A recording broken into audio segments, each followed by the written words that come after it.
There are places in this world where reality bends, where the rules of logic crumble, and what's left behind is something far more disturbing than fiction. Tonight, I'm going to take you into the shadows, into two stories that blur the line between what's real and what should never be. But before we unlock these unsettling tales, if you have a fascination for the strange, the dark, and the deeply mysterious, all wrapped in immersive storytelling, then you've stumbled upon the perfect place.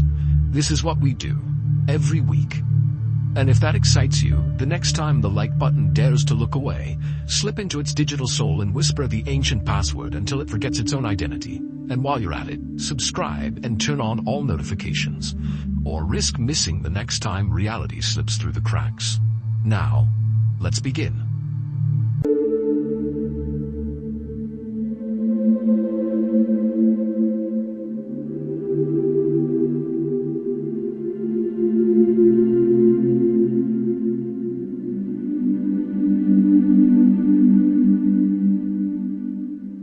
At around 8 p.m. on December 16, 2023, a 31-year-old man named Nestor Flores was driving down a highway just outside of Dallas, Texas, with both his hands tightly gripping the steering wheel.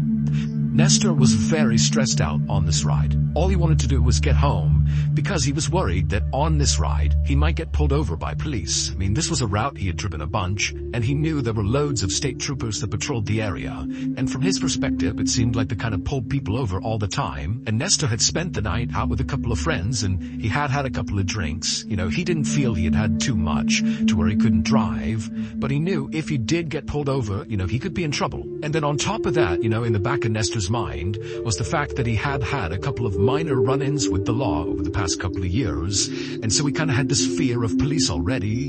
And also, Nestor was not born in America, and so he was worried that on top of all that, if he got pulled over, he could risk being deported. And so on whole, Nestor just does not want to see any police officer. He just wants to get home and go to bed. And so as Nestor is doing his best to not draw any suspicion to himself and is trying to follow all the rules of the road, he decides to have a sip of his Diet Coke. And his Diet Coke was right in the middle console. So as he's driving, eyes straight ahead, he reaches down and he grabs the Coke, he pulls it up, he uncaps it, takes a sip, but then as he puts the drink back down, again, he's keeping his eyes on the road, he hits something with the drink, and he feels the drink slosh out of his cup and it hits his hand, and instinctively, he took his eyes off the road and looked down at the Coke, and he managed to put the drink back in its cup holder, and then when he brought his eyes back to the road, there was a deer in the middle of the road. He was too close to swerve out of the way, and so at full speed he smashes into this deer. The deer hits his front windshield and basically caves in the passenger side windshield and flips up and over the back of his car.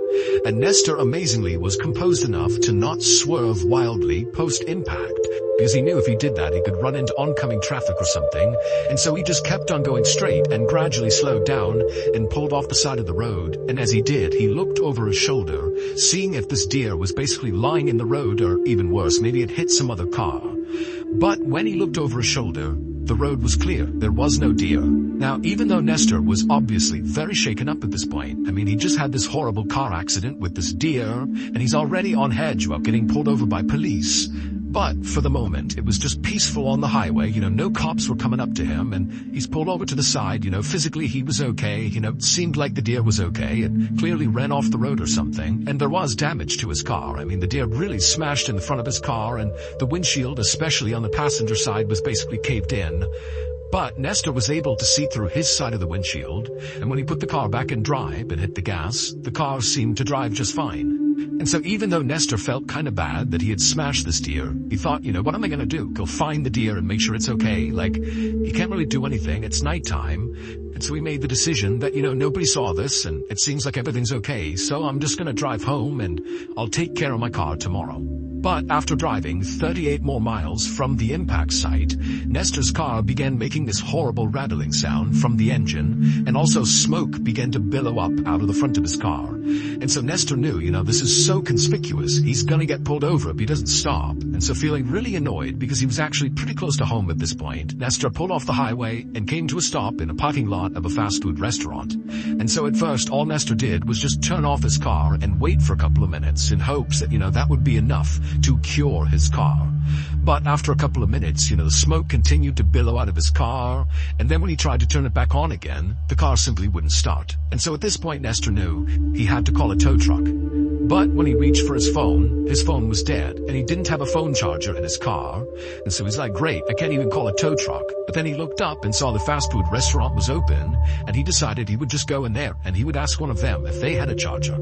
So Nestor gets out of his smoking car, he walks into the restaurant, he goes up to the counter, and he asks the person behind the counter, like, hey, my phone's dead, do you have a charger? Do you mind charging my phone? But the employee, they didn't say anything back to Nestor. They just stood there with their mouths open and their eyes wide, staring at Nestor, like they couldn't believe what they were looking at. And so Nestor's thinking, like, what's wrong with this person? Hey, do you have a charger or not? And the employee, who by this point is pale as a ghost, just shook their head at Nestor, like, no, they don't have a charger. And then they just stood there, still staring at Nestor. And so now Nestor is genuinely just furious. The whole night has completely derailed here. All he wanted to do was get home, and it's like one horrible thing happens after another. And so Nestor was just like, okay, fine. And he turned around and he left the restaurant and went back to his car, thinking maybe if I search the whole vehicle, there's bound to be a charger in there somewhere. And so Nestor gets back into his car, he climbs into the driver's seat, he shuts the door, and as he begins looking around his car for this charger, he begins to feel really sleepy. And actually he eventually just kind of leans forward and falls asleep in his car. More than 2 hours later, Nestor woke up to the sound of somebody tapping on his window. And so Nestor groggily turned and looked, and it was like the worst case scenario. It was a police officer who was shining his flashlight into the vehicle, clearly gesturing for Nestor to roll his window down. And so Nestor was totally compliant. He rolled the window down, and he looked at the officer, and before Nestor could even say anything, the officer said, get out of the car. So Nestor, he gets out of the car, and he's thinking to himself, why is he acting so aggressively towards me? Like, what have I done here? And so Nestor, he gets out of the car, and again, before Nestor can ask any questions, the officer just says to Nestor, what happened tonight? Like, what's going on here? And so Nestor, he knows his car is jacked up, and here he is sleeping in the parking lot. And so he turns to the officer and begins explaining the deer story. He was driving down the road, he hits this deer, it went over the top, he didn't see it, he didn't report it, and as he's telling the officer this, he's thinking, oh my gosh, like, is there a law? Like, if you hit a deer, are you supposed to report it? Is that what's going on? Maybe the deer did die, and it was in the middle of the road, and somebody saw his license plate, and now the cop was here. And so Nestor began to panic, trying to explain the logic behind leaving the deer, and how sorry he was, he should have stopped, he should have called the police. But the officer finally just put up his hand, telling Nestor to stop talking, and then the officer took his flashlight and he shined it past Nestor at his car. And when the officer did that, the officer immediately grabbed his radio and began barking orders into it, saying he needed backup. And so Nestor's like, what is going on here? Like, this whole night has been such a disaster. Like, what did I do? And so Nestor, he turned to see what the cop was looking at on his car that would elicit such a big response from him. And when he looked at the passenger seat of his car, where the cop's light was now shining, Nestor froze for a second and then just started to scream. It would turn out that even though Nestor believed he'd only had, a few drinks and he was okay to drive, the reality was he was completely annihilated drunk and should never have been behind the wheel. And when he was driving on the highway, anxiously trying to get home, well, he didn't hit a deer. He hit a 45-year-old pedestrian named Terry Ivory, and he hit this guy with so much force that Terry went through the windshield on the passenger side and then landed in the passenger seat, minus one leg, which had been severed on impact. And then Terry's dead body sat there in the passenger seat with Nestor having no idea. He thinks there's a deer back there, but there was never a deer. There's just a dead guy next to him. And Nestor just drove 40 more miles with Terry's dead body next to him. And then when Nestor's car began to smoke and make noises, he pulled off the highway to that fast food restaurant parking lot. And then when he went inside the restaurant to try to get a phone charger, the reason that employee was so shocked to see Nestor and could basically not even speak when Nestor was trying to talk to them was because Nestor was covered practically head to toe in blood. Terry's blood. Now, it's not entirely clear why that employee did not immediately call police. But, after Nestor left the restaurant, went back to his car and fell asleep, during the time Nestor was sleeping, someone inside the restaurant did call the police, and that's why they showed up and knocked on Nestor's glass. Nestor was charged with collision involving death in December of 2023. However, his case has not yet been adjudicated.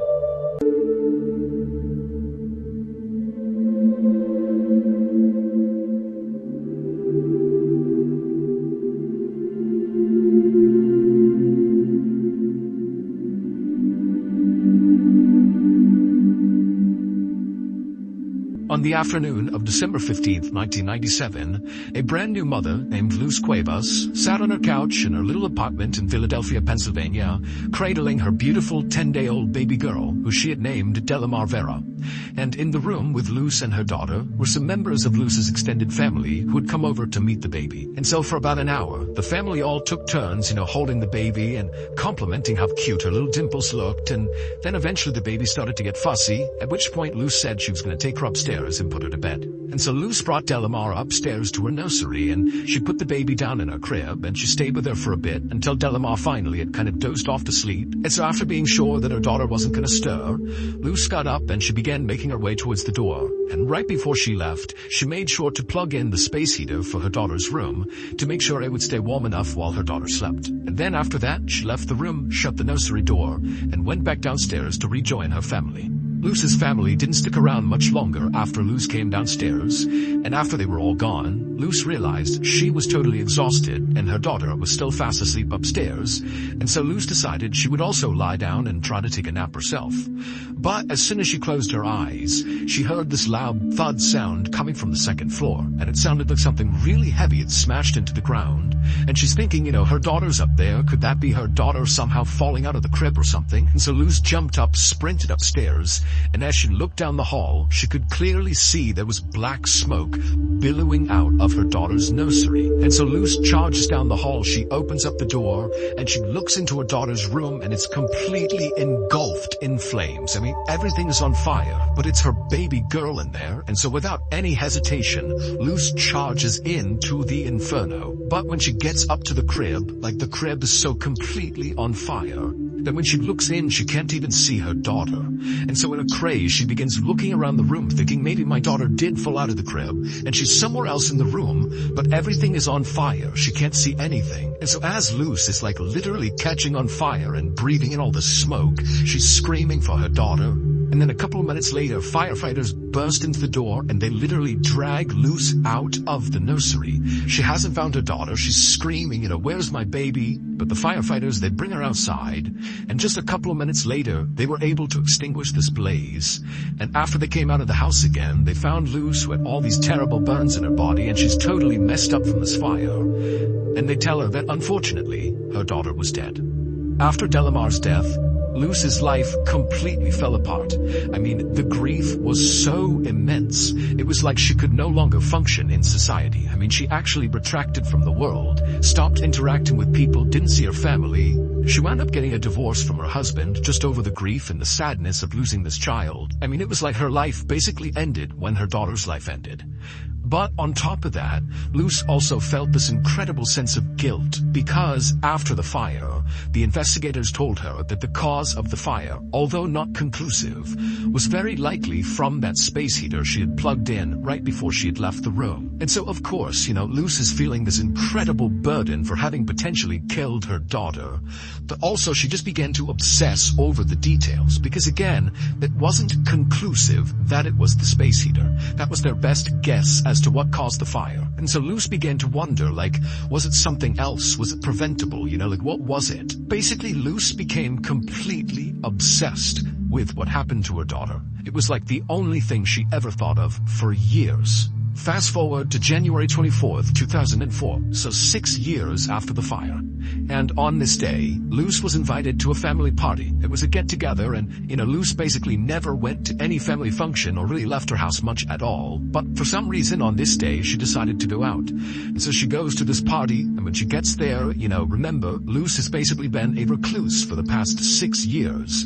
And so she's not going to immediately start socializing. And so instead, she just goes in the house and kind of finds a spot in the back, kind of away from everybody else who's chatting, and just stands there kind of people watching. And as she's doing that, something catches her attention off to the side. And when she turns to look at it and sees what it is, she immediately just freezes. 3 days later, Luz walked into the office of a local state legislator, and after saying hello, she sat down, reached into her purse, and pulled out a little plastic bag that contained a folded-up napkin, and she slid it across the table to the legislator.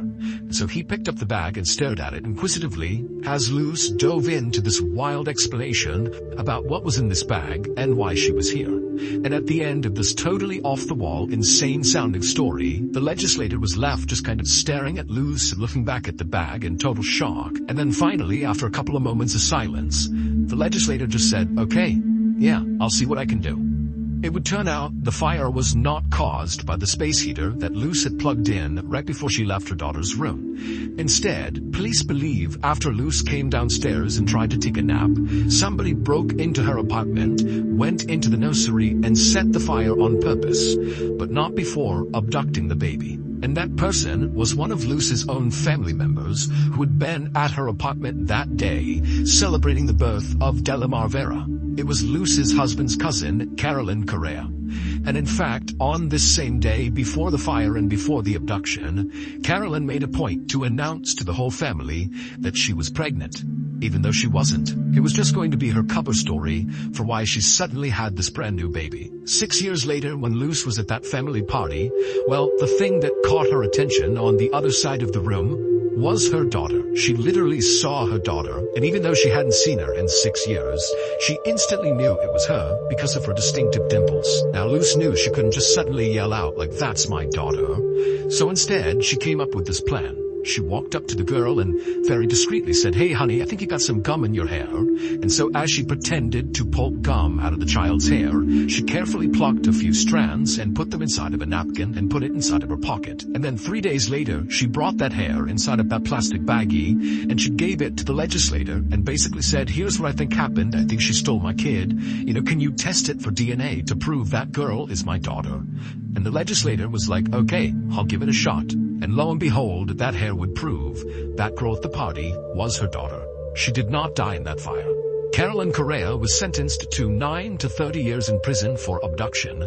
She originally had an arson charge against her as well, but investigators could not actually prove how the fire started, and so they ultimately dropped those charges. Officials also launched an inquiry into how the fire department had handled the original investigation, because Luce had tried to convince fire officials that, maybe her daughter had not died in the blaze, maybe she was just missing, because when Luce went into the nursery, she claimed she couldn't even find her daughter, but investigators had told her that the fire had burned so hot that basically her daughter had been totally incinerated, and that's why she couldn't find her. In the end though, because of her refusal to ever give up, Luce was ultimately reunited with her daughter, Delamar.